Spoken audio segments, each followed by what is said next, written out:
की आता हे जे पाऊस आहे 7 तारखेला काय होईल, सुरुवात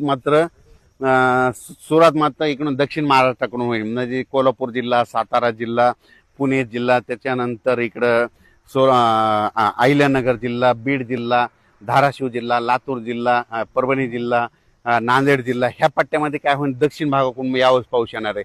आणि तुम्हाला एक सांगतो, ज्या ज्या वर्षी ना दक्षिणेकडून मान्सून येतो, मुंबईकडे ना जाता जर मधातून शॉर्टकट आला तर त्याच्यामध्ये काय होतं, बीड जिल्ह्याला एक जास्त पाऊस पडतो, अहिल्यानगरला एक जास्त पडतो, त्याच्या जालना जिल्ह्याला एक पडतो, परभणीला पडतो, नांदेडला पडतो, लातूरला पडतो, धाराशिवला पडतो, सोलापूरला पडतो, सांगली, सातारा, सोलापूर, कोल्हापूर, पुणे ह्या भागात मग जास्त पडतो.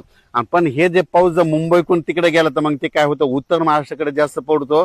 आणि हे जे बीड जिल्हा, लातूर जिल्हा, धाराशिव जिल्हा, अहिल्यानगर ह्या भागाला कमी पडतो. पण यावर्षी ह्या बीड जिल्ह्याला, अहिल्यानगरसाठी खूप आनंदाची बातमी, यावर्षी मध्ये दक्षिणेकडून मान्सून मध्ये येईल. आणि पुढे न जाता मधातूनच कट हाणल्यामुळे काय होईल, तुमच्या भागाची पेरणी लवकर लागेल.